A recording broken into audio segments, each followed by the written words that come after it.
BJP സ്ഥാനാർത്ഥിയായി പരിഗണിക്കുന്നുവെന്ന റിപ്പോർട്ടുകൾക്കിടെ നിലപാട് വ്യക്തമാക്കി സിപിഐ നേതാവ് ഗീതാ ഗോപി. കമ്മ്യൂണിസ്റ്റ് പാർട്ടി പ്രവർത്തക എന്ന നിലയിൽ ജനങ്ങളോടുള്ള തന്റെ പ്രതിബദ്ധത മാറ്റമില്ലാതെ തുടരുമെന്ന് ഗീതാ ഗോപിയുടെ ഫേസ്ബുക്ക് പോസ്റ്റ്. തന്റെ നിലപാടും രാഷ്ട്രീയവും വ്യക്തമാണ് എന്നും ഗീതാ ഗോപി വിശദീകരിച്ചു.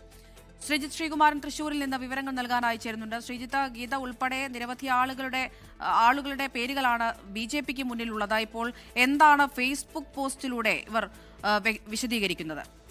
നാട്ടിക മണ്ഡലത്തിലേക്ക് മുൻ CPI MLA കൂടിയായ CPI നേതാവ് ഗീതാ ഗോപിയുടെ പേര് പരിഗണിക്കുന്നു ബി.ജെ.പി. അവരെ ഏതെങ്കിലും ഘട്ടത്തിൽ ചർച്ച നടത്തി കൊണ്ടുവരാമെന്ന ചർച്ചകൾക്ക് ബി.ജെ.പി. കഴിഞ്ഞ ദിവസത്തെ കോർ കമ്മിറ്റി യോഗത്തിൽ തുടക്കമിട്ടിരുന്നു. അത് ചില നേതാക്കൾ ഗീതാ ഗോപിയുമായി ചർച്ച നടത്തിയെന്ന തരത്തിലും വാർത്തകൾ വന്നിരുന്നു. ആ ഒരു സാഹചര്യത്തിലാണ് ഗീതാ ഗോപി ഇപ്പോൾ ഒരു ഫേസ്ബുക്ക് പോസ്റ്റ് ഇട്ടിരിക്കുന്നത്. താൻ അചഞ്ചലമായി ഇടതുപക്ഷത്ത് ഉറച്ചു നിൽക്കും, താൻ ഒരു കമ്മ്യൂണിസ്റ്റുകാരിയാണ്, CPI ആണ് തന്നെ, പാർട്ടിയാണ് തന്നെ നിയമസഭയിലേക്ക് എത്തിച്ചത്, അത് ദൗത്യമായിരുന്നു, അതിനപ്പുറത്തേക്ക് മറ്റൊന്നും പറയാനില്ല എന്ന് പറഞ്ഞാണ് ഒരു ഫേസ്ബുക്ക് പോസ്റ്റ്. പക്ഷേ അതിന് അടിയിൽ ആളുകൾ ചോദിക്കുന്നുണ്ട് ഏത് സാഹചര്യത്തിലാണ് ഈ ഫേസ്ബുക്ക് പോസ്റ്റ് എന്നുകൂടി വിശദീകരിക്കണമെന്ന് പറയുന്നുണ്ട്.